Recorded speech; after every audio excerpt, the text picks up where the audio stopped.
Hello, and welcome to On Top of a Hill Somewhere in San Francisco, the podcast. I'm your host, Barry Barman, and today I'm joined with two new developmental scientists, Dr. Phil and Dr. Oprah, who are here to give us a new look into the future of developmental science. Hello, thank you for inviting us. Of course, thank you for coming in today. So your specialty both is in development, correct?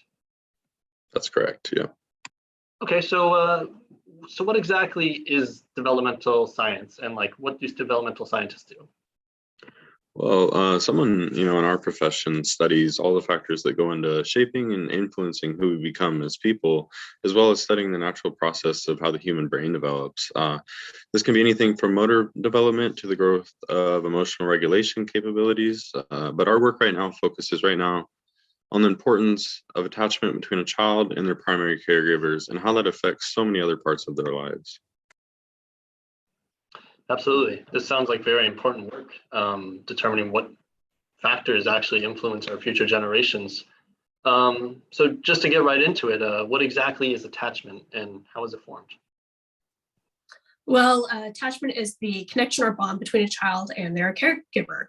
There are a few factors such as a parent's personality and support that play into attachment and often act as strong predictors of the quality of a child's future relationships and behaviors.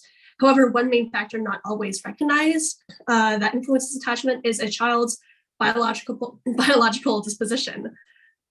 This disposition of children has a direct connection on their temperamental profile in that their temperamental baseline is determined by their genetics. As we think of raising children, it is only natural that a child's behavior has as much influence on their parent-child relationship as the parent's support. And depending on a child's temperament, this could be positively or negatively affecting their relationship. This is also where you will see many developmental scientists talking about the development of attachment styles and how having a secure attachment with your child can greatly affect their quality of life and their socialization as they mature. Okay, so there's secure attachment, which is evidently a good thing from the way that you're talking about it. What other types of attachment styles are there?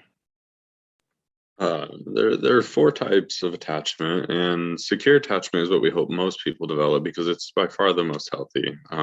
There's also avoidant, resistant, and disorganized attachments, which we classify as insecure forms of attachment. By chance, do you know about the strange situation experiment conducted by Mary Ainsworth? I do. I've heard of that one. That's the experiment where they have the baby come in with their mom, and then they have a stranger enter the room and observe the baby's behavior to see how they react when left alone with a stranger. Is that correct? Very close. So yes, one of the goals was to observe how the baby would react to being left alone, but the other primary observation was to see how the baby would react when mom came back, as to better understand the attachment between baby and mom. So the insecure attachment styles are avoidant. These children were observed to be avoidant of their mothers when mom would come back into the room.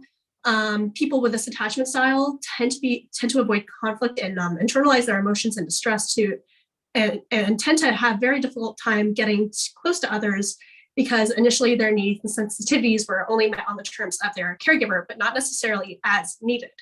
Then we also have resistant attachment. So these babies would resist contact with their mom when she would re-enter the room, but would still obviously want it. They'd still reach out to her.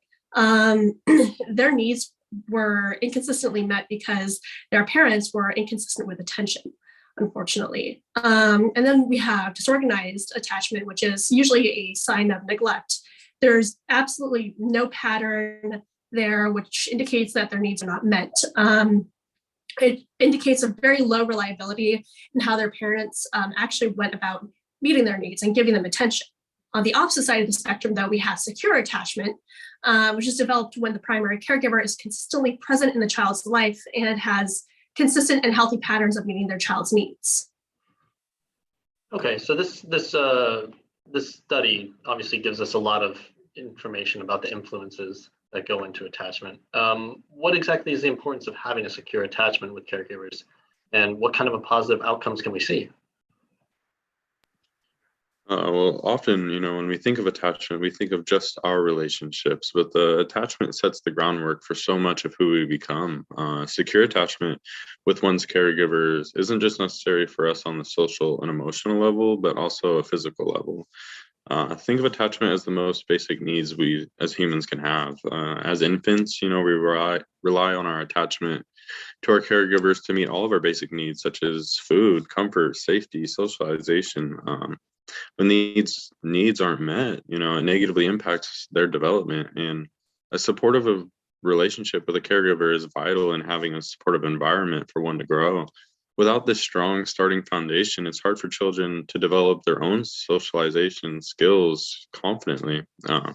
We as parents set the stage and offer children examples and patterns of behavior that ultimately teach our children how to interact with one another and how the importance of building relationships has on their lives.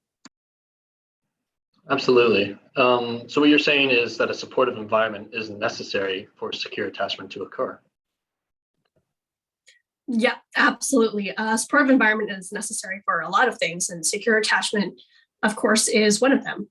How well we can adapt to a particular environment, otherwise known as being resilient, is also a huge, or has a huge reliance on having a supportive environment. So you were just saying that the supportive environment endorses resiliency. However, I was under the impression that resilience came from children overcoming great adversity. What exactly are you saying resilience is?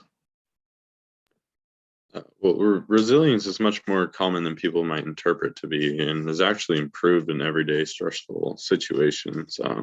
You see, in our early life experiences, our support shapes our resilience to adverse situations. So, resiliency is our ability to adapt and overcome stressful situations.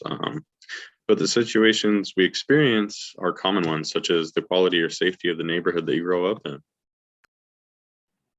What factors determine who will be resilient in adulthood? Well, it's hard to say exactly, as we all experience so much growing from childhood and into our adulthood. Although research suggests that the more security and support a person has in their early years of life, the more resilient they'll be. This is what we like to kind of call a risk and assets balance or ratio. So risks would be anything that could increase adversity, like living in a dangerous neighborhood, being in a very low socioeconomic standing, not having a secure source of income or food for that matter. Assets, on the other hand, are things that can help challenge that adversity. So most likely having a very solid, secure attachment to your primary caregiver or multiple caregivers, like, having grandparents be involved or aunts and uncles, or even having family friends who can help add to the support there. Other things can also be having a good education system or solid after-school programs for your child to attend. Children in a environment with more assets than risks tend to have or show more resilience than children who face more adversity or have more risks than assets.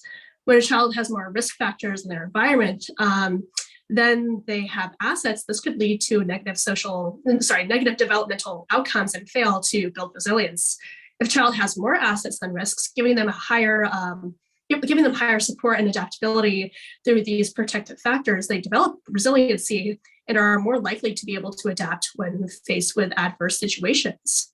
If they do have these, protective measures in place, these assets, the child's natural adaptation process can develop uninterrupted. Even if someone grows up in an environment with external risk factors such as poverty or living in a dangerous neighborhood with high crime rates, which increase the instances of adversity they could face, the secure support of a caregiver can balance out majority of these risks and can provide the security necessary to allow for the natural process of adaptation to occur.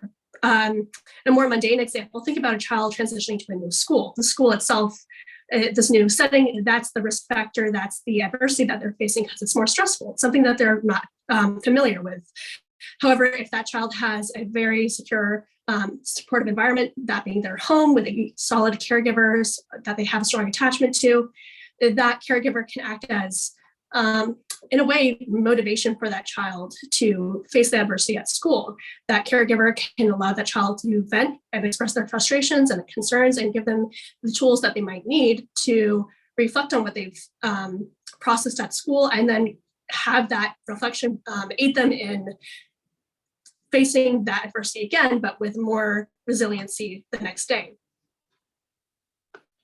So in a way, parents are strong motivators in their children's lives. Yeah, very much so. Parents are what plant the seeds in children's minds to enjoy certain activities and engage with them at a later time. Parents provide an outside driving force to their children in the form of external motivation in order for children to develop their own motivation and perform behaviors, and activities for themselves because they enjoy them. I think the easiest example to think of is a baby learning how to crawl. If their parent sits across from them and the parent's presence itself acts as the external motivator needed to encourage that baby to exercise crawling, of course, most parents are going to get excited when that first milestone is reached. And the positive reaction acts as a form of positive reinforcement for the baby. But what we see happen is the change from external motivation to internal motivation for the act of crawling itself. The baby doesn't need the positive reinforcement of their caregiver to motivate them to crawl. Instead, the joy that they get from crawling acts as a motivation to eventually master the action. Well, that's really interesting to think about. I mean, it makes sense to me that we would want to practice and learn more about the things that we enjoy more than the things that we don't. I remember being really good at science back in school as a kid and always wanting to read about it and learn more about what we were learning in science class in my own free time. Do you think that tapping into this intrinsic motivation could be the way that schools could encourage better learning and more excitement for learning?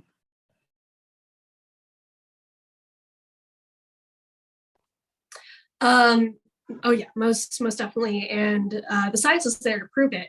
I think the issue is that a lot of schools are pushing for a more rigorous academic schedule at younger and younger ages, and doing so, this takes the fun out of it because it diminishes natural curiosity to an extent. Well, no, actually, let me retract that statement. I think that the biggest issue is that our public school system here in the U.S. Is so focused on providing hyperstructure that it's almost a disservice to our kids. 5 and 6-year-olds don't do well sitting in a seat or on the ground most of the day, going through the motions of just being told what to do. It might teach the kids the basics, sure, but it doesn't really allow them to fully learn and understand the material that they're being taught. Is this just because kids have short attention spans and want to move on to something else, or? Yeah, partially, but not always. There's an early education system called Montessori, which is grounded in education philosophies centered on skill development and social development through play and practice. In their teaching, children get the opportunity to build their conceptual knowledge through multisensory activities that include visual elements, weight variation, auditory integration, and motor movements. Including all these aspects into their autonomous learning positively influences children's executive functions. And by having these clear but gentle academic play activities, children are able to build their impulse regulation and can better direct their behaviors. In this style of learning, children get a chance to be fully engrossed with what they are practicing, and through the repetition and spending as much time on it as they like, in a way, this allows them to master the material instead of just learning it. What a fascinating way of educating the youth. Does this research show a greater positive impact on children's development after taking part in a classroom such as this? Actually, yes, the style of learning keeps children engaged and ultimately influences their intrinsic motivation to learn. Kids love to play, and unfortunately, at a certain age, many public schools systems seem to ignore the fact that children learn so much through play and physical activity. Kids crave activity and movement, and many schools could fill this need by putting the mind and the body in action together. So clearly, both of you have a pretty specific view of the current American academic system. Do you think that there's an urgent change, do you think that there's an urgent need to change how and what children learn? We do. Yeah, there are many changes that should be made to our educational system, one of which is including outdoor education for young children that promotes learning practical skills and helps build a stronger connection between the children and the environment that they live in. There's a great documentary called Schools Out that shows a fascinating example of a forest kindergarten that employs many of these ideas by holding the class in the middle of a forest in order to give children opportunities to learn about natural processes in the environment and how to interact with each other in an open area and resolve conflicts that might arise. Many of the opportunities provided for these kids were questionable to many of the parents. However, through the documentary, they showed the incredible benefits that these children received and the powerful impacts it had on their behavior, socialization, and the learning at the time of the filming and into their childhood lives. It sounds like they would have some amazing benefits from a program like that. And it's just so fascinating to think about. I mean, in our culture, school tends to be so structured nowadays, and it seems strange to think that there's more free range options of educational programs out there, and that just seems wild to me. Yeah, I mean, I'm sure it seems strange to many people who are unfamiliar with the values of an education system like this, but there's so much proof, in the benefits of having less structured educational system. Whether you compare Montessori teaching, tools of minds schools, or compare the US to other countries with higher rated education systems, it's a reoccurring theme that, free time matters, playtime matters for these kids, and they need action. They crave it. So when we put them at ease and we feed the need for action, when the mind and body are working together in play, whether it's pretend play or a physical game like tag, or just letting kids explore their world in nature, this is going to have tremendous effects for their later childhood lives. Absolutely. So it's evident that the school system in America needs to change and needs to offer more free play and free time for children to engage in play. But what exactly can parents do outside of school to encourage this play as well, especially with technology becoming such a big distraction to occupying kids' times?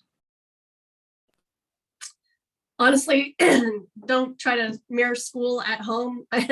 Yes, it's important for kids to get into the practice of doing homework and practicing what they've learned in school, but don't mandate an extra hour of reading or an extra hour of math practice at young ages in particular. Honestly, just provide a supportive environment for your kids to play and allow them to take moderate risks too. Don't coddle them and just let them make mistakes. And act as a play partner. If your child doesn't have neighborhood kids to play with, unlock your inner child and every once in a while and engage with them. Not only can it help build certain skills, but can also help create an even stronger bond and attachment between you and your child. And that's a very interesting point that you bring up about technology. Games and media that engage attention and problem solving can be super beneficial.